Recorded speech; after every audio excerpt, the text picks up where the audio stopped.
मेरे आसन का पता है, मेरे सत्संगियों यहाँ रहते हैं, मेरे पास जाते आते हैं तो देख लेते हैं महाराज जी किस आसन में से।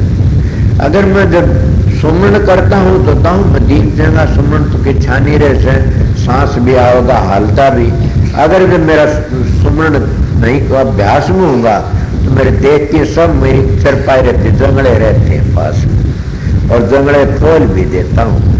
इस बात का हमारा दूसरा नहीं सत्संगी जान जा महाराज जी ध्यान में से नहीं। इसीलिए वो कोई भी आसन हो तुम आसन लेटो बैठो करो, उस करने तुम्हारा खेती बड़ा आनंद आओगा और रास्ता तेरे कड़े चले जाओगे धुनात्मा और धुनात्मा जानते वर्णात्मा पीछा छूट जाएगा। इसीलिए फिर कहते उस आसन पे क्या होगा, एकाग्र चित्त आसन लाई बैठोगे तो मन दौड़ेगा, दौड़ता दौड़ता फिर वो आ जाएगा जो जहाज का काग आ जाता। कहते ना मनुष्य कबीर ने ये भी कह दिया, आसन लाके बैठ गिर मिटी न मन की आस, कोल्लू के बैल जुर घर में कोस 50। कबीर ने ये भी कहा मन जा तो जाने देर गए कर राख शरीर, बगैर चल चढ़ाए कमान पर कैसे ला देती है। दोनों दो कह दिए कबीर ने, पर तुम आसन ला के बैठ गिर मन की आस नहीं मिटी तो क्या करोगे। मैं ये सत्संग क्यों करा, एक दो मानस के लिए चल पड़ा, सब के लिए कह कामयाब होगा कि नहीं होगा ना, बात चली गई दूसरे ढांचे पर। क्यों, मेरा सत्संग है ही ऐसा, पढ़े लिखों का काबू का न रोज पुस्तक पढ़ते तुमके बड़का न। सत्संग परम दयाल जी महाराज, मानवता मंदिर होशियारपुर, तारीख 19 जून 1977। आज मैं आपको एक खास सत्संग देना चाहता हूं। मेरे पास आज 10 साल हुए एक कबीर पंथी साधु, क्या नाम था आपका? निरंजन नरसिंह दास आया यहाँ सत्संग में सुनता रहा। मैंने ये समझ के बुआ आदमी है, गरीब है, मैंने उसको 10 रुपए एक दफा दिए, 10 दिन के बाद 10 रुपए एक दफा दिए, 10 दिन के बाद 10 रुपए एक दफा दिए। जब चौथी बार मैं उसको 10 रुपये देने लगा तो मेरे पास आया, मुझे कहता है महाराज मैंने बड़े बड़े सत्संग सुने, मैं कबीर बाणी का अर्थ करता था, वो खुश होता था। वो कहता था मेरे पास 11,000 रुपया है, मैं आपको पैसा नहीं दूंगा। फिर वो मुझे कहता रहा रुपया आप ले लो, मुझे यहाँ रहने की जगह दे दो। मैंने कहा भाई मैं नहीं रुपया लेता। मैंने क्यों इनकार किया? साधु का पैसा गृहस्थी को लेना बहुत बुरा है, कबीर साहब के कहने के मुताबिक। क्यों? इन साधुओं का पैसा जो कमाया हुआ होता है ये धोखे का होता है, 420 का होता है। जैसे मैंने कहा अबू राम, उसने क्या नाम है, क्या नाम है, अभी जो खुशी राम आया है, उसने जो वाक्य मुझको बताया, उसने 2 रुपए मुझे दिए। वो जो 2 रुपए उसने दिए, अगर मैं उसको इस्तेमाल कर जाऊं तो वो 2 रुपए मेरे कितनों से निकलेंगे? क्यों कि मैं तो उसके अंदर गया नहीं और न मैंने उसको प्रकाश दिया। हम साधु लोग, हम गृहस्थियों को बड़े बड़े गुरु पर्दे में रखकर, धोखे में रखकर उनसे पैसे लेते हैं। उनका पैसा जो खाएगा वो कहां जाएगा? In God in spent. इस वास्ते साधु का पैसा एक तो इसलिए नहीं मैंने लिया। दूसरी ये बात थी कि अगर मैं पैसा ले लेता तो मुझे उसकी सेवा करनी चाहिए थी। मंदिर अगर पैसा ले लेता तो सेवा करनी चाहिए थी। सेवा कौन करता? मुझसे तो होती नहीं। वो शख्स आज 11 या 13 तारीख को कोई आदमी उसको रक्षा में जहां छोड़ गया, बीमार था, यही उसका पेशाब निकल हुआ। मैंने सरकारी राम को बुलाया, उसने बोला टीबी है। टीबी अस्पताल में भेजा। मैंने कहा बहुत सख्त टीबी है, दवाई दी तो 3 दिन बच गया तो बच गया, नहीं तो मर जाएगा। उसके पास 21,000 रुपया।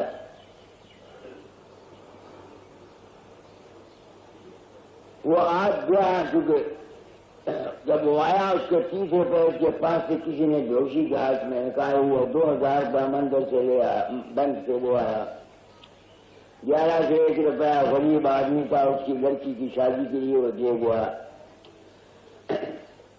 एक पक्का उसके मकान में लगा दिया, बाकी उसके मरने पर खर्च किया। वो बचा 250-250 रुपया वो मैंने रेड क्रॉस में दे दिया। तो मेरे दिल में ख्याल आया कि हम लोग गुरुओं के पास जाते हैं और ये उम्मीद करते हैं कि वो हमको हमारा बेड़ा पार कर देंगे। तो आज आपको कबीर साहब का शब्द सुनाता हूं। कबीर क्या कहता है, पढ़ो।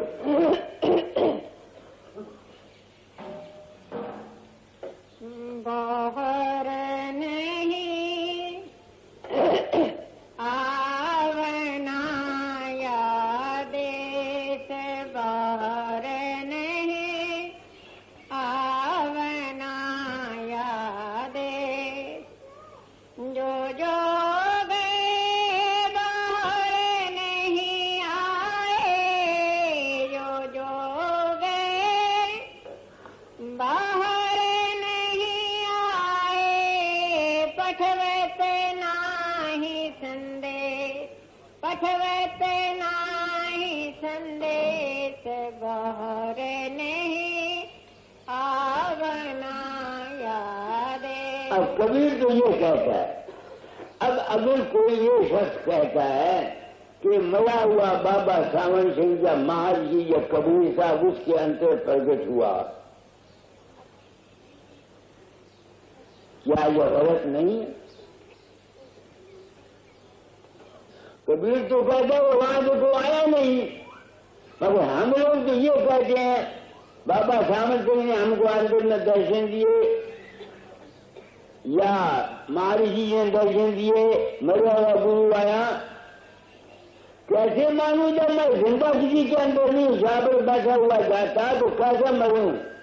अगर सचमुच कोई मरा हुआ आता तो इसका मतलब ये है तो वो भूत बना हुआ है लोगों के अंदर। किसी एक पर्दे में रखकर हम गृहस्थियों को कितना बेवकूफ बनाया गया है। मैं आया हूं अनामी धाम से अवतार लेकर इसी वास्ते कि जग में घोर अघोरा भारी, तन में तम का भंडारा। जागृत सपन सुष्पति देखा फूल भरैया घर मारा। ये जितने हम सब हैं इन मत मतांतरों ने हमको बेवकूफ बनाया हुआ है। कोई सच्चाई की बात हो या एक आदमी आया करके वो कहता है कादरी बाबा ने उसे कहते हैं 500 उसको कोई बीमारी थी उसका इलाज के लिए मंत्र संत्र पढ़ता रहा। ये क्या है गुरुजन? दुनिया ने समझा नहीं। जब जब धर्म की हानि होती है तो कहता है मैं आता हूं काल का अवतार लेकर, वो एडजस्ट करता है। जब जब अज्ञान अंधेरा छा जाता है तो ज्ञान रूपी ज्ञान का जो भंडार है वो अवतार लेके आता है। मैं वो ज्ञान का अवतार लेके आया। क्या कहने के लिए? मानव जाति कुछ होश कर, कुछ बात को समझ। क्यों बेवकूफ बन रहा है? तुम खुद खुद ही सोचो, मैंने खुशी राम का मिसाल दी, ऐसी मिसाल हर जगह होती है। जब होती है तो उसके आगे बुला के लाउड स्पीकर लग देते हैं, सुनो भाई ये क्या कहता है। अब वो आप तो अज्ञान में है, दूसरे उसकी बात को सुन के आप फंस जाते हैं, चेले बन जाते हैं, दारा बन जाता है, जिसका नतीजा तुम दुनिया देखते हो। हाल ही में एक वाक्य आपने सुना होगा, अखबार में निकला था, किसी औरत का एक गुरु था, वो सेवा करने क्या अगर जो चीज तुमको अच्छी प्यारी हुआ वो मुझे दे दे। को खाने को चीज मांगता होगा ना, तो भाई मेरे पास भी आते हैं, कोई कहता है ये चीज खाया बाबा, कोई अंगूर ले आता है, कोई खरबूजा ले आता है, कोई तर ले आता है, वो भी उन्हें कहा दो चीज प्यारी। उन्हें सोचा मुझसे तो सबसे प्यारी बच्चा है, 6 महीने का बच्चा था, उसने उसको काट के उसका गोश्त बना के आगे रख दिया, अखबार में निकला। तो ये ऐसा अज्ञान है, ऐसा धर्म है, लोगों ने गुरु मत को समझा नहीं, और अज्ञान की गुरु भक्ति में हम दृष्टि लुट गए, बेवकूफ बन गए, पावर बन गए, कोई हमको समझाने वाला। इस दशा को देखकर कुदरत मेरे दिमाग को हिलाया कि सच्चाई ज्ञान करता, मगर मैं दावा नहीं करता कि मैं जो कुछ कहता हूं ठीक है, मेरी जिंदगी का अपना अनुभव है, हो सकता है मैं गलत हूं, ये जानती हूं, मगर चूंकि बाबा चरण सिंह ने और संत कृपाल सिंह ने, नंदू सिंह ने, एक मद्रासी एक और ने मुझको ये कहा कि हम नहीं जाते, इसलिए मुझे हौसला है। ये जितना प्रागोबंदा आगे करने वाले हैं ये अज्ञानी चेले हैं, और इनका कसूर नहीं, गुरु लोग इनको सच्चाई बताते नहीं, कि अगर सच्चाई बता दे तो चौवा नहीं आता, डेरा नहीं बनता, पर्दे में रखो तो जितना मर्जी चाहे दुनिया को लूट लो। तो अब देखो वो कहता है कभी कि सबको यहां से फाल डाले आगे जाते हैं, कोई उधर से आता नहीं, बताता नहीं आगे क्या कहते हैं, पर सुर नर मुनि और आगे है ना उठते सदगुरु, उठते सदगुरु आया ताकि हाँ उठते कोई न आया, जासे पूछूं जाए, इतते सब कोई जाते हैं, भार लदाए लदाए। ये कवि ने राजा था आगे। उतते सतगुर आए, जाके मत बुद्धि धीर, भव सागर के जीव को खेल गावे तीर। अब वो कबीर कहता है कि उठते सदगुरु आया है, वो भवसागर के जीव को पार लगा। इस शब्द को पढ़ के अब दुनिया गुरु के पास जाएगी कि मेरा भवसागर से पार कर दो, उसका डेरा बनाएगी, उसका मान्यता मंदिर बनाएगी, उसको कपड़े देगी, उसके आगे नाक लगेगी। अच्छा, मैंने अपने आप को संत सदगुरु का अपनी आत्मा से पूछता हूं, वो देह बुद्ध, तू अपने आप को सदगुरु कहता है, कबीर तो कहता है सदगुरु भगवती से जीव को पार लगा के तू लगा सकता। ये सवाल है जो मैं सच्चा आदमी अपनी आत्मा से करता हूं। हाँ, कैसे? जैसे मैं हुआ भवसागर के पार, वो अभी भवसागर में पार हूं, कैसे हुआ? गुरु कैसे पार होगा मुझे नहीं पता। कबीर कैसे जीवों को भवसागर पार करता था मुझे नहीं पता। बाबा सावन सिंह कैसे जीवों को भवसागर पार करता था मुझे नहीं पता। बाकाचार्य कैसे भवसागर से पार करते थे मैं नहीं जानता। जिस प्रकार से मैं मेरे गुरुओं ने मुझे पास किया, मेरे गुरु तुम, मेरे गुरु सदगुरु इस उम्र में आप लोग हैं। दया मेरे दादाचार्य की है। जिस तरीके से मैं आप लोगों ने मुझे भवसागर में कराया और भवसागर से पार किया, मैं आपको वो बात क्या था, वो क्या है। जिस तरह खुशीराम की मैंने मिसाल दी, रोज मेरे पास ऐसी चिट्ठियां आती हैं, एक दो वाकयात होते हैं जहां मेरा रूप लोगों की मदद करता है। अमेरिका, मैं फिर अमेरिका उन्होंने बुलाया मुझे,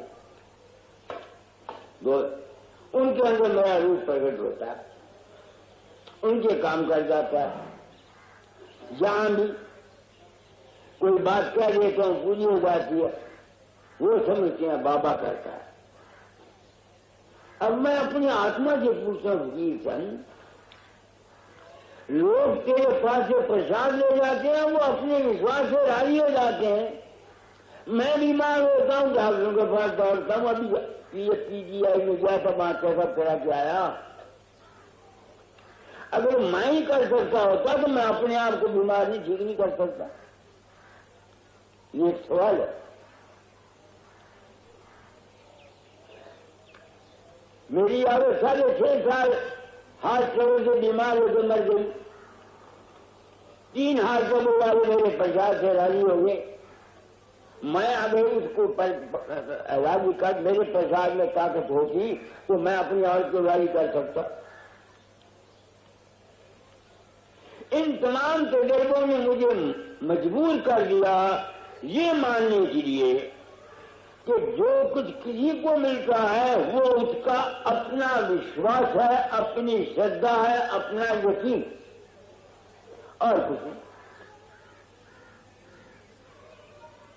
मेरे हृदय में चूंकि सच्चाई है, सांस बराबर तप नहीं, झूठ बराबर पाप। जिसके हृदय सांस है तिसके हृदय आप, कभी कहता है। मेरा चूंकि अंतर बाहर एक है, 200% नहीं हुआ, अभी 2%, 3% भी मैं भी गिर जाता हूं। क्योंकि मेरे अंदर सच्चाई है, जिसके अंदर सच्चाई होता है कुदरत का रूप बना हुआ होता है। तो उसके मुंह से स्वाभाविक जो बात निकलेगी वो ठीक होनी चाहिए। यह असूल है, मगर मैं उसका गलत क्लास नहीं लेना चाहता। ये नारायण दास है, इसका भाई फकीर के अंदर चंडीगढ़ से आया हुआ है। वो सख्त बीमार हो गया। रात को 3 बजे उसने टेलीफोन किया नारायण दास को कि मैं मर रहा हूं, कि पहुंच बाबे प्रसाद दिया। ये सुबह गया, मैं सुबह था, इसने हाल बताया। मेरे अंदर ने आवाज दी, भाई 10 दिन की तकलीफ है, मैंने प्रसाद किया, मैंने तो 10 दिन में राजी हो जाएगा। अब वो हो गया। अब मैं वहां गया कि मेरी बड़ी सेवा की। मैंने सत्संग में कहा मैंने इसको राजी नहीं किया, इसलिए राजी होना था, इसलिए राजी होना था। जो कुछ होना था वो मेरे मुंह से निकला। मैं संसार को कुछ कहना चाहता हूं, कोई किसी को कुछ नहीं देता। जो कुछ तुमको मिलता है ये तुम्हारा अपना विश्वास है, तुम्हारी अपनी श्रद्धा है, तुम्हारा हमारा कर्म है। तुमको बेवकूफ व्यक्तियों को हम गुरुओं ने बेवकूफ बनाकर लूटा है। जैसे ये कादरी बाबा से बैठ गया, उसने मुझको लिखा, मैंने इनका चिट्ठा कादरी बाबा को भेज दिया। उसके बाद न कादरी बाबा की चिट्ठी आई है और न मैंने उसको लिखा। तुम लोग सत्संग में आते हो, मैं सत्संग कराता हूं, मेरा कोई मिशन है। मैं अंधेरे में पत्थर नहीं छोड़ता। मेरा मिशन है तू तो आया नरदेही में धर्म चीज का बेचा, दुखी जीव को अंग लगा कर ले जा गुरु के देशा। तीन ताप से जीव दुखी है, निबल अबल अज्ञानी। तेरा काम दया का भाई, नाम दान दे दान। मैं जो इस वक्त मुंह से कह रहा हूं, मेरा यही नामदान। मैं जीवों को अंदर वार कर कानों में राम राम या रसमी नाम या 5 नाम नहीं बताता। हर एक जीव की प्रकृति के मुताबिक जैसा मनासब समझता हूँ वैसे हिदायत कर देता हूँ। गुरु वाक्यम मूल मंत्रम। आप लोग सत्संग में आते हैं, दूर दूर से आते हैं, पैसा खर्च करते हैं, मंदिर में भी देते हैं। मैं आपका एहसान मानता हूँ। मंदिर में मुझे पैसे की जरूरत रहती है, मगर मैं तुम्हारे लोगों की आंखों में मिट्टियां डालकर तुम लोगों को पैसा नहीं लेना चाहता कि मेरा रूप खुशीराम के अंदर प्रकट हुआ, मैंने जठी मारी उसके अंदर प्रकाश प्रकाश हो गया। ये नहीं करना चाहता, मैं इसको पाप समझता हूं और ये धोखा है। आपका जी चाहे मेरे सत्संग में आया करो, आपका जी चाहे मत आया करो। आपका जी चाहता मेरी कोई किताब पढ़ो, अगर नहीं जी चाहता मत पढ़ो। आप समझते हैं मैं सच्चाई पर हूं, दान की सूरत में मंदिर में गरीबों का या पक्षी कुछ देना चाहते हो दे जाओ, ये तो मौत करो। मैं ये नहीं चाहता। तो मैं सच्चाई जानकर मैं अपनी आत्मा से पूछता हूं। कबीर कहता है उठते सदगुरु आया, चलो उठते सतगुर आया, जाकी मत बुद्धि ढेर। भव सागर के जीव को खेल गावे तीर। मैं अपनी आत्मा से पूछता हूँ, बेहया हो गए, तूने गुरु आ गया बस या अपने कर्म भोग बस। मेरे कर्म ऐसे हैं, मेरी ग्रह ऐसे हैं। तूने अपने आप को संशय को क्या। अब तू बता, तू संसार को भवसागर के तीर कैसे ले जा सकता है? फूंक तो मैं मार नहीं सकता, ऐसे नहीं जा सकता। इंसान तेरे अंदर जो कुछ प्रकट होता है ये तेरा अपना ही मन है, विश्वास है और श्रद्धा। अगर तू इस बात को समझ जाए कि जो कुछ तेरे अंदर फुरना फुरती है, राम का रूप प्रकट होता है, बाबा फकीर प्रकट होता है, कोई बात होती है, ये अगर तू समझ जाए कि ये दर हकीकत में एक सजेशन है, एक इम्प्रेशन है, जो तुम्हारे दिमाग पर पड़ा हुआ है, वो तुम्हारे अंदर फैलता है और तू इसमें ना फंसे, इसको सच ना माने तो क्या होगा? जब तुम मरने लगोगे, जो कुछ तुम्हारे सामने आएगा, तुमने सत्संग से ये गुरु ज्ञान हासिल किया हुआ है कि ये सब माया है नहीं, सजेशन है, इम्प्रेशन है। फिर तुम कहाँ जाओगे? इस मन से निकल जाओगे कि नहीं निकल जाओगे? फिर तुम जाओगे प्रकाश में या शब्द में। सोचो मेरी बात। मैं पुरुषोत्तम दास उस जिम्मेदारी को महसूस करता हूं। 4 दिन की जिंदगी है, मैं पाखंड नहीं, मैं कहता हूं मैं संत सदगुरु हूं और जीवों को खेकर भवसागर से पार कर सकता हूं, मगर कैसे कर सकता हूं? अगर तुम मेरी बात को सुनो, समझो, गुनो और इस पर अमल करो, तब तुम पार जाओगे। मुझे मत्थे टेकने से, मेरा मंदिर बना देने से, मेरे घर में फूलों के हाथ डालने से, मेरी आरती करने से तुम पार नहीं जा सकते। ये बिल्कुल सच्चाई है। जग में प्रगटा परम दयाल, कहता है वो वचन रसाल।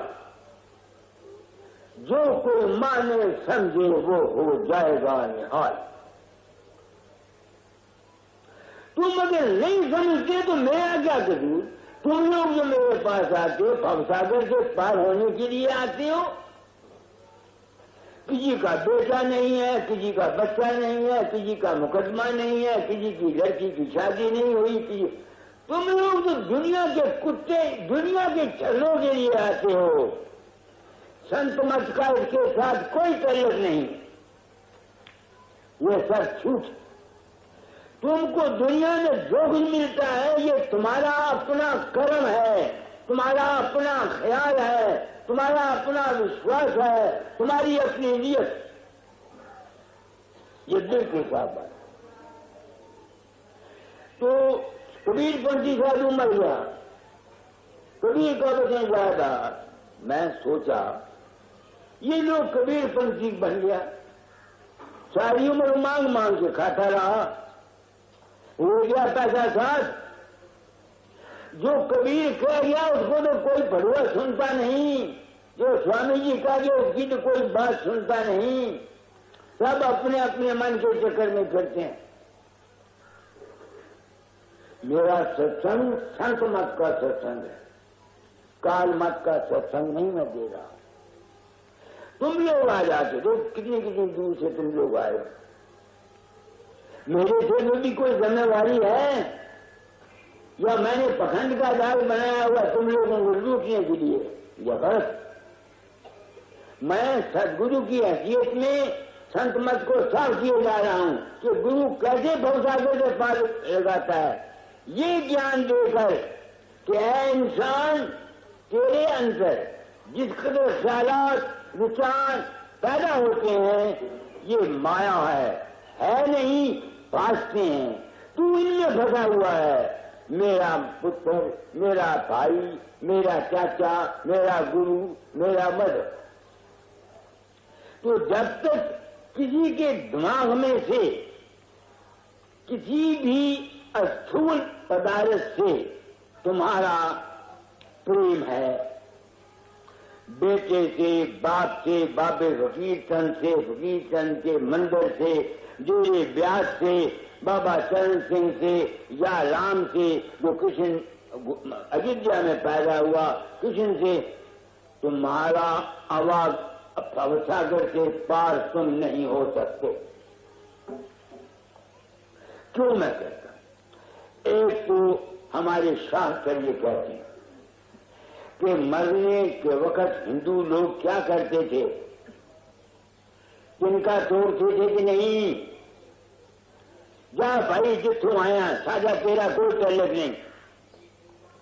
एक 10 दिन के लिए दीवा जलाते थे, क्रियाक्रम करते थे, उसका पुतला बनाते थे। मैंने अपनी औरत पैरी का पुतला बनाया, पहले उसके पैर काटे, फिर उसके हाथ काटे पुतले के, फिर उसकी गर्दन काटी, ताकि मरने वाले को ये पता लगे कि जिसके साथ मैं प्रेम करता था इसने ये मेरे साथ ये सलूक कर रहा है। और जो उसकी तो जब तक अटैचमेंट, चूंकि साइंस ने अब ये साबित कर दिया है जो मैं कहना चाहता हूं, इसलिए मुझे 100% नहीं 1000% यकीन हो गया कि संतों का मार्ग ठीक है। साइंस क्या कहती है? यूएसएसआर, यूएसए, फ्रांस, स्विट्जरलैंड के डॉक्टरों ने ये साबित किया है कि जब इंसान मरने लगा उसको तराजू पर रखा, जब उसकी जान निकल गई, कोई 25 ग्राम कटा, कोई 20 ग्राम कटा, कोई 10 ग्राम कटा, कोई 12 ग्राम कटा, उसकी जो सूक्ष्म से अंतर से निकला उसको उन्होंने स्क्रीन के ऊपर एक हाथ मसाला लगाकर वहां देखा, बाहर निकलते हुए। क्योंकि वो साबित हुआ ना जो उसके अंतर से जो चीज निकली वो वजनी थी। अगर वो वजनी थी तो ये जमीन की कलेजा उसको आगे नहीं जाने देगी। तो कोई शख्स लाख ईश्वर की भक्ति करता रहे, लाख राम को पूजता रहे, लाख बाबे फकीर को पूजता रहे, बाबा सामन सिंह को पूजता रहे, किसी और गुरु को पूजता रहे, बाप बेटा भाई के साथ प्रेम रखे, कितने परोपकार उसने किया हुआ हो, क्योंकि मरने के बाद उसका शरीर इस अस्थूल पदार्थ के प्रेम की वजह से भारी होगा, इसलिए जो कुछ भी उसने कर्म किया हुआ है, खाए 50 गुरु धारण किए हुए हैं, वो इस आवागमन के चक्कर से इस जो भूमंडल का जो ग्रेविटी है इससे बाहर नहीं जा सकता। तो जो आदमी तुम बूढ़ी बूढ़ी मेरे पास आए, कपूर सिंह नाम से खोए,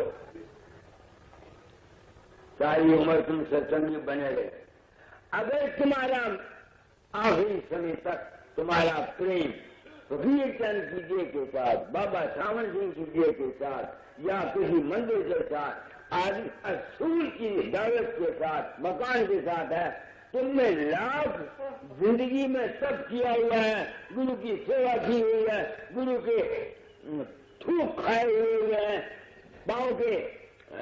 पाँव चाटे हुए हैं, मत करो कि तुम इस ग्रेविटी भूलोक के मंदिर में तुम बाहर जा सकते हो। समुद्र लाल सिंह, अमर सिंह, भाष्य मोहन लाल, जो आदमी मुंशी राम, जो आदमी मेरे से प्रेम करते हैं, उनसे मैं अपनी ड्यूटी नारायण दास वाला जितने अपना फर्ज पूरा कर देना चाहता हूं। गुरु की दया है क्या? तुम समझो गुरु ने फूंक मारी है, नादानो तुम भूल में हो। जब दया गुरु की हुई, निश्चय की शक्ति मिल गई, निकलता जाती रही और बल्कि शक्ति मिल गई, आ गए सत्संग में अनुसंग सत्का हो गया, गोमती जाती रही है संति की शक्ति मिल गई। क्या काम? तो आज मैंने सत्संग किया था, आपको मेरे दिल में ख्याल था कबीर पंथी के शादी के मरने के ख्याल से हम लोग शादी हो जाते हैं। तुम हमारे फगड़े कपड़े को देखते हो, हमारी दाढ़ी को देखते हो, हमारी बातों को देखते हो, तुम बेवकूफ बन के लुटे जा रहे हो, तुमको मिलता कुछ नहीं, मगर तुम लोगों को पागल बने हुए फिरते हो। वो बताया 11,000 का 10 साल में उतनी 11,000 रुपये था, 10 साल में 10,000 रुपया और कमाया, उसने खाया भी हुआ, कहाँ दे दिया? बस बातें करना मेरी क्या जानता था, पगड़े कपड़े पहने हुए थे, जो आता तो आज मैं उसकी क्रिया करना चाहता। नरसिंहदास की आत्मा अगर तू जहां कहीं है, मेरा सत्संग सुन, अपनी आग घन प्रकाश और शब्द में जा, बस। मुझे क्या पता वो सुनता है कि नहीं सुनता। ये कहते हैं कि सूक्ष्म शरीर निकलता है, साइंस साबित करती है, होगा, इसलिए मैं उसकी आशीर्वाकरण करता हूं और उसके फोटो ली हुई है। मैं चाहता हूं ये फोटो इस मेरे सत्संग के साथ मानव मंदिर में छपे, क्योंकि उसने अपने रिश्तेदारों का कोई पता नहीं दिया। अस्पताल वाले ने पूछा तेरे गुरु का बाप का क्या नाम है? वो कहता गुरु। अगर कोई उसका रिश्तेदार है तो वो अपना सबूत दे करके 50 लेकर बैंक से 19,000 रुपया वो ले सकता है। उनकी कापी हमारे पास पड़ी है, बैंक वाले को देते नहीं, हम साल भर रखेंगे उनको पा जाएंगे। इस वास्ते वो सत्संग दे रहा है। बाकी जो कुछ सदगुरु की महिमा है, जो सदगुरु करता है, जो सदगुरु की ड्यूटी है, कैसे वो जीवों को पार करता है, मैंने वो बता दिया। मगर क्योंकि हर एक आदमी इसलिए ख्याल से जीव के पास, गुरु के पास नहीं जाता, इस ख्याल के लिए गुरु के पास पहुंचा दो, उसके लिए और तरीका है। उसके लिए एक तो भवसागर से पार होना, एक भवसागर में तरना। कबीर ने कहा भूलो जाने पग के तीर, यानी वो भवसागर से पार करे। तो मैंने बता दिया कोई शख्स लाओ तुम दान करो, पुण्य करो, जो मर्जी चाहे करो, नाम जपो, शब्द सुनो, अगर मरते समय तुम्हारा प्रेम गुरु की देह के साथ है, उसके डेरे के साथ है, तुम लाख खूखा रुपया गुरु के दरबार में दिया हुआ है, क्योंकि तुम्हारा प्रेम उसके देह के साथ है, तुम्हारे मन में वजनी होगा और वजनी होने के कारण ग्रेविटी का अर्थ तुमको पार नहीं ले जाएगी। साइंस का रूल है, कौन रोक सकता है? लाख तुम वेद पढ़ो, लाख तुम गीता पढ़ो, मैं हैरान होता हूं। बाजू रहे गीता अर्जुन ने 18 अध्याय कृष्ण के मुंह से सुने। भागवत कैसी है, वो नरक में गया। गुरु अर्जुन देव ने लिखा प्रभ सिमरन से पदवंते, प्रभ सिमरन से धनवंते, प्रभ सिमरन से दुश्मन चले। उनके भाई ने उनके साथ वो दुश्मनी की जिसका अंजाम सब दुनिया देखती है। मैं जाऊं तो किधर जाऊं? मैं हूं रिसर्चर, मेरे काम का कोई जवाब नहीं देता। तुम लाख गीता पढ़ो, लाख ग्रंथ साहब पढ़ो, लाख सुखनी साहब पढ़ो, मुझे तो मगर जब तक तुम्हारा अमल ठीक नहीं है तुम इस संसार के पार नहीं जा सकते। आसान तरकीब बता दी मैंने साइंस से कि मरने से पहले अपने मन के अंतर से सुंदर पुरुषोत्तम दास किसी भी असूल पदार्थ से बाप बेटा भाई गुरु की देह या मंदिर या मस्जिद या मक्का या अगर तुम रखोगे तो साइंस के लिए साबित हो गया कि तुम्हारा मन भारा होगा, शरीर वो ग्रेविटी अर्थ तुमको खींचेगी, तुम पार नहीं जा सकते। तो मैंने आज अपनी जो की सदगुरु वक्त होने की पूरी कर ली संसार के लिए। तब उस कबीर का पहला शब्द क्या है?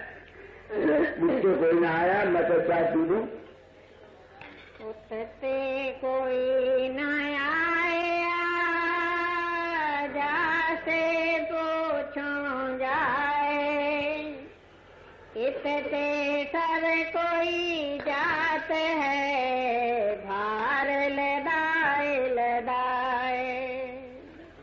उठते सतगुर आया, जाकी मत बुद्धि धीर, भव सागर के जीव को खेल गावे तीर। कैसे गुरु लगाता है मुझको नहीं पता, कभी साहब को पता होगा कि वो अपने चेलों को कैसे पास कराता है, मुझे नहीं पता।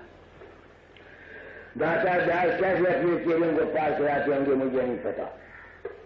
मुझे तो उन्होंने सच्चे सदगुरु को मिलने के लिए आप लोगों की सेवा दी और कहा था तुझको सच्चा सदगुरु सत्संग के रूप में मिलेगा, तेरा बेड़ा पार करेगा, तू सच्चा आदमी है, शायद आरों की विस्तार के लेगा। अब मैं कहता हूं कि जो आदमी परमार्थ के साथ मेरे पास आते हैं, अगर वो मेरी बात को समझ जाएं, उस पर अमल करें, वो कभी बर्बादी में नहीं आएंगे, बच जाएंगे। बेशक तुमने कोई साधन नहीं किया ना कोई। अरे गुरु मिला तो का कमाना हो, जिसको गुरु मिल जाता है पूरा सदगुरु भेजा पूरी पाई मत, हसंदियां खलंदियां रुपये पाई मुक्त। ठीक है, पूरा सदगुरु पूरी समझ पूरा ज्ञान में देकर आप लोगों को नहीं तमाम मानवता की दादी को देकर अब मैं जाऊंगा हमारी कहा, वहां ये भी कुछ कहूंगा, क्योंकि मेरे घर में ड्यूटी है, मैं जाऊंगा अगर धंधा रहा तो। आगे पर दो चार पहले पढ़ में क्या पी। अब हम चले अमरपुरे तारे टूरे टाट, आवन होए तो आइए तो ले ओ पर बाट। वो भी एक ही बात है। और सारे जितने कलाकार थे सारे तोड़ दिए, जितने कलाकार थे सारे तोड़ दिए, सारे टूरे काट के। यही मैंने बात एक ही है, मैंने साइंस के रूल से आसान बता दिया, लंबी चढ़ने की बात नहीं कर। आगे सोले ऊपर घर करे विष का करे आहार, ताको काले कहा करे 8 पहरे होशियार। एक ही बात है, जब आदमी आप कभी बैठो तो सारी अटैचमेंट अपनी ग्रास मैटर से छोड़ दो, कहां जाओगे? अकेले रह जाओगे। सूर्य पे खाई किया ना किया, तुम्हारी अटैचमेंट किसी के सूर्य पे चढ़ा हुआ आदमी होता है, उसकी अटैचमेंट नहीं होती, वो दिखता रहता है। उन्होंने मदद के तौर पर कहा, मैंने साइंस के तौर पर कह दिया, बिल्कुल आसान है, इसकी मर्जी क्या। अच्छा, अब रह गया दूसरी बात, आप दुनियादार इस भवसागर में तरने का क्या इलाज, ये कहना चाहते। ये भवसागर में हमारा ख्याल काम करता है, विचार, आशा। ख्याल में बड़ी ताकत है। जिस आशा को लेकर, अच्छी आशा को लो, अच्छी आस में अपना जीवन गुजारो।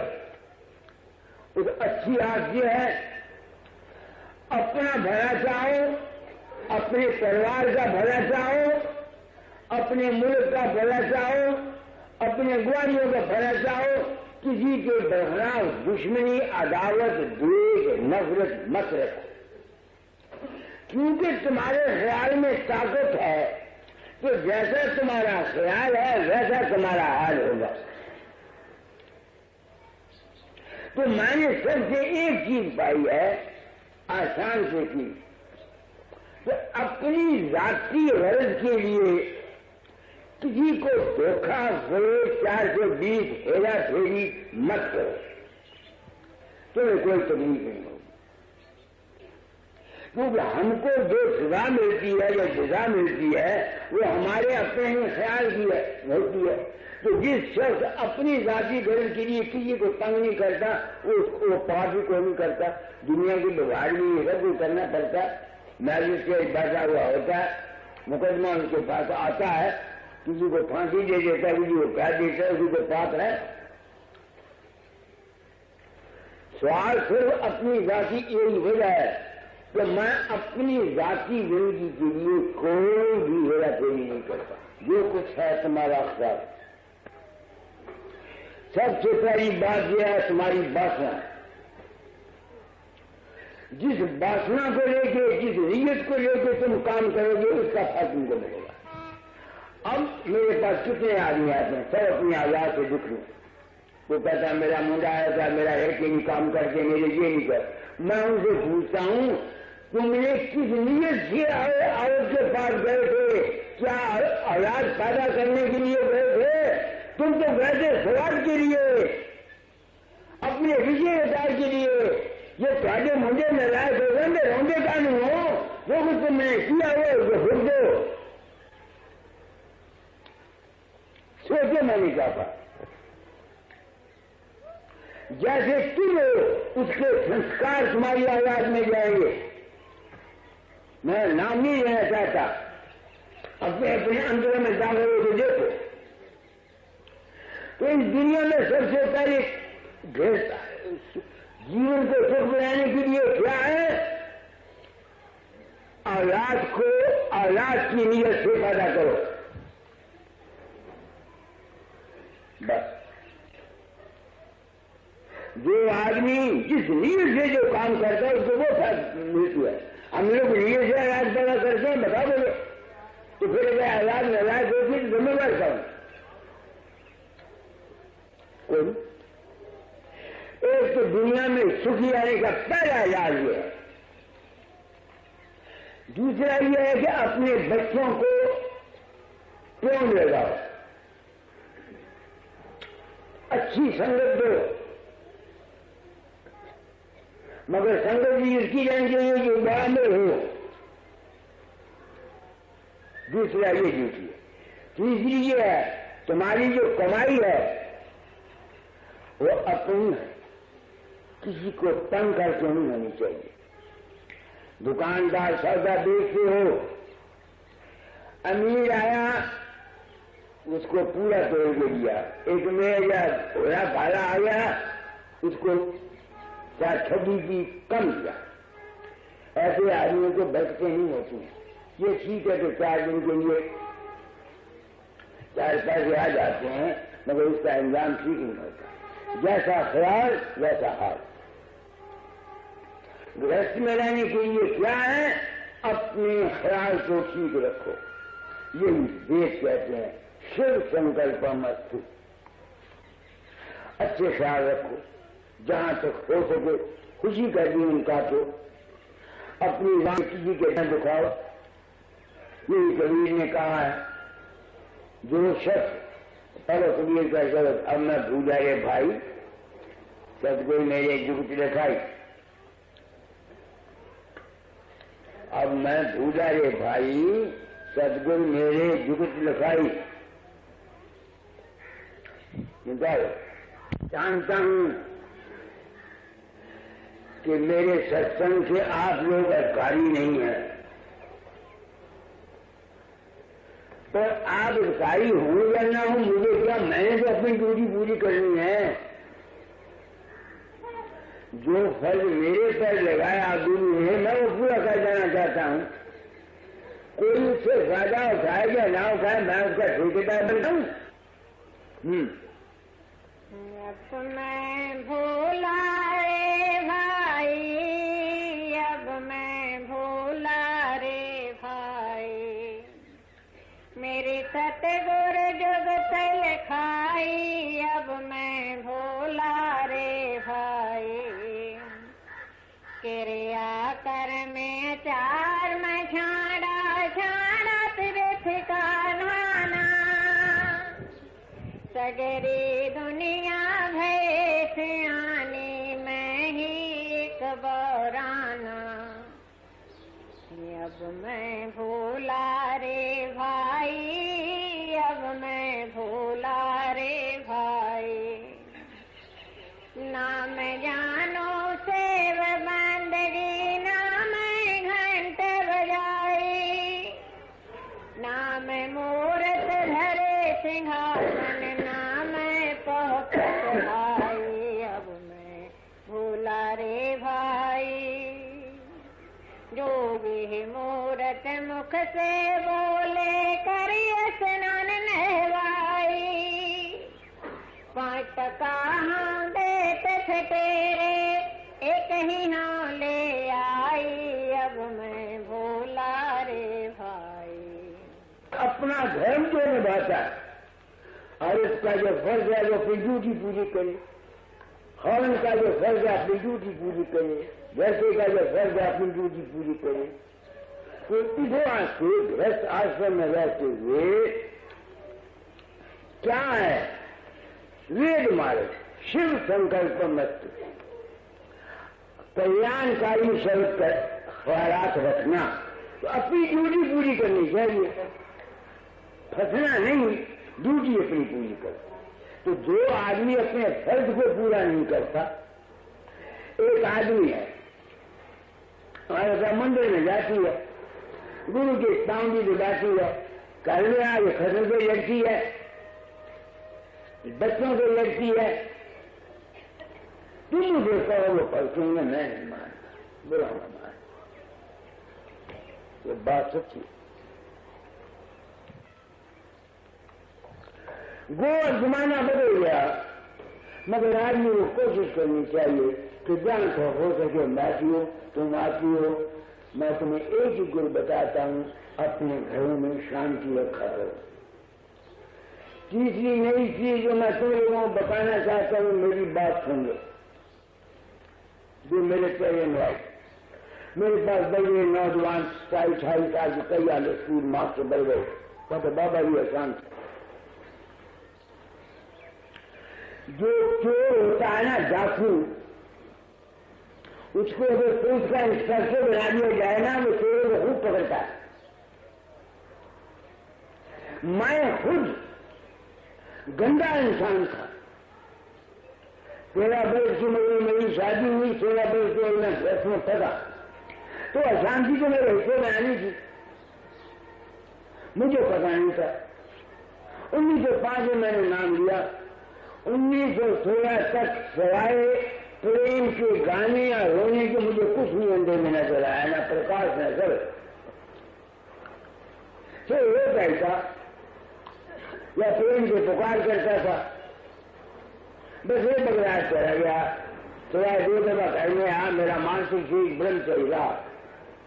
ये मेरा भाषण नौजवान सबका को, लड़कियों को, लड़कों को देना चाहता हूं, अपने दर्द दिल से अपना मुंह काया करके। 12 साल के बाद उस वक्त मेरी फोटो देख रहे होते कैसी बनी हुई है। वापस आया, हालांकि मैंने बीने सुनी हुई थी, मां प्रकाश देखे हुए थे, वो बीने सुनी प्रकाश के मेरे कुछ काम आए, मैं तो घर में स्वाद में पड़ गया। ये तो सिर्फ बच्चा पैदा करने के लिए फिर मैं उसके पास जाता तो मुझे तकलीफ न होती, मैं तो वो में बच गया, तो मेरी शांति चली, वो मेरी शांति चली गई। समझ नहीं आती कि मुझे क्या होगा।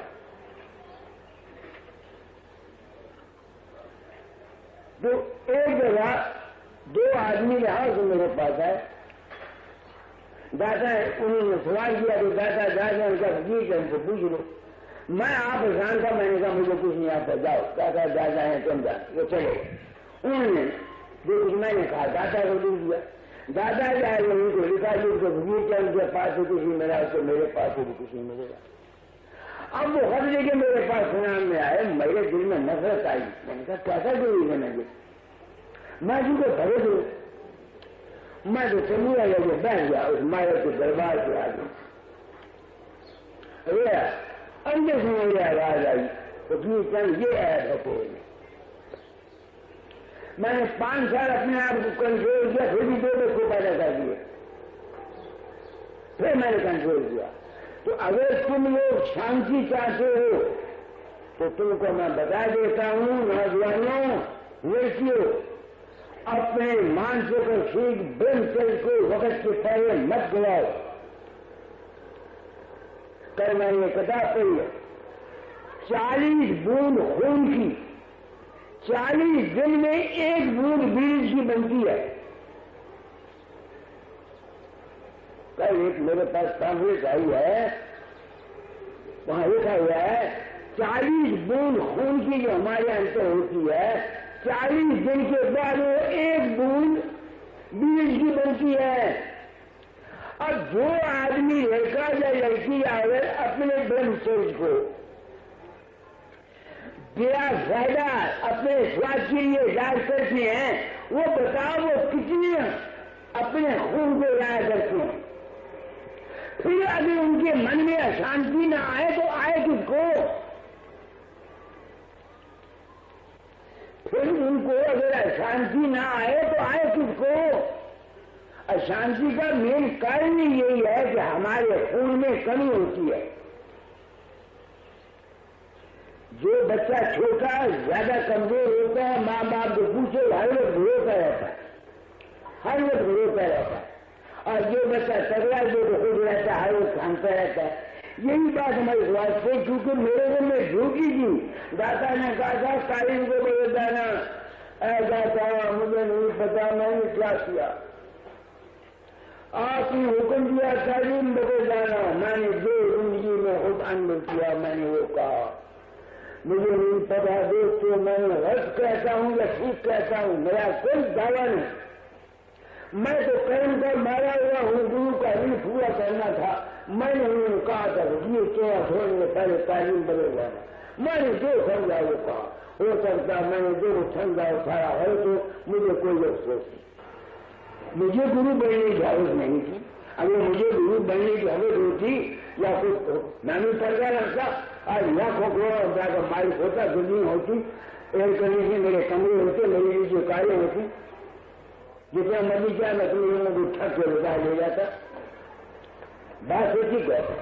तो मैं क्या कहना चाहता हूँ गृहस्थ में, अपने बाल बच्चों को और खुद तुम 4 बच्चे संभाले हो गए, 5 बूढ़े हो गए, अब भी तुम काम को नहीं छोड़ते, तो फिर तुम्हारी सेहतें बिगड़ेंगी, फिर तुमको ज्यादा गुरु लूटेंगे या जाके लूटेंगे, और क्या करेगा। ये सोच लो मेरी बात से मैं क्या कह रहा हूं। यह है दुनिया से जिंदगी के जीने का राज। शिव संकल्प रखो, अपनी सेहत का ख्याल रखो, विचार विचार कम करो, अपनी औलाद को ठीक बनाओ। मगर तुम बना कर लो सकते, जैसे तुम हो वैसे तुम्हारी औलाद होगी। मियाँ बीवी रोज रहते रहते हैं घर में, उनकी गलतियां होती हैं, देखती हो मुंह तो नहीं बोलती, जब खतरों घर में जाएंगे वो भी खतरे बता करूँ वो भी यही। तो अगर तुम औलाद को संभालना चाहते हो तो पहले अपने आप को ठीक करो। बस अगर तुम ठीक हो तो फिर तुम्हारी औलाद भी ठीक होगा। मैंने एक लड़का इस तरह से पैदा किया और मुझे आज दिन तक कोई तकलीफ नहीं हुई। बाकी औलाद मैंने नहीं जैसे पैदा की जो तुम नहीं पैदा हुई, ताकि तुमने गलतियां खाएंगे तो मैंने भी गलती खाई। मगर मेरा शुक्र मारा था वो मर गई, अच्छा हुआ वो मर गई। वो तो दुनिया में हल मुकाया करती मेरा क्या काम है, क्या टाइम हो गया, 9 बज गए। आप भी शुरू किया था तो मैंने आपको कोई कसर बाकी छोड़ी नहीं, सब कुछ। और रस में रहने के लिए मैंने आपको कबीर का शब्द सुना दिया, अभी कहीं भी सुना दो। कहे कुशब्द बाद को त्यागे छाड़े गर्व गुमाना, सतनाम ताही को मिली है कहे कबीर सुजाना। अब मैं भोला रे भाई, अब मैं भोला रे भाई। अब देखो कबीर क्या कहता है, सतनाम उसको मिलेगा जो शब्द को कहेगा, किसी की बात की सख्त बात को बर्दाश्त करने वाला जो होगा वो कहेगा। अगर नहीं चाहता, गुस्सा करता है, मैं बताया ठोकता है, वो सतनाम को नहीं पुरा सकता। जब बाबे रसूल को 10,000 रुपया दे दो, ये अमली जिंदगी है। मैं तुम लोग कबूल सिंह, तुम लोग जो बड़े मेरे बख्शीश सिंह या तुम लोग जितने मेरे पास आते हो समाज के से लाल सिंह वगैरह, मैं अपनी ड्यूटी पूरी कर लेना चाहता हूं ताकि मेरी आत्मा पर गुरु बनने का कोई पाप न लगे। तो आज मैंने बहुत कुछ कर दिया। सबको प्यारा स्वामी।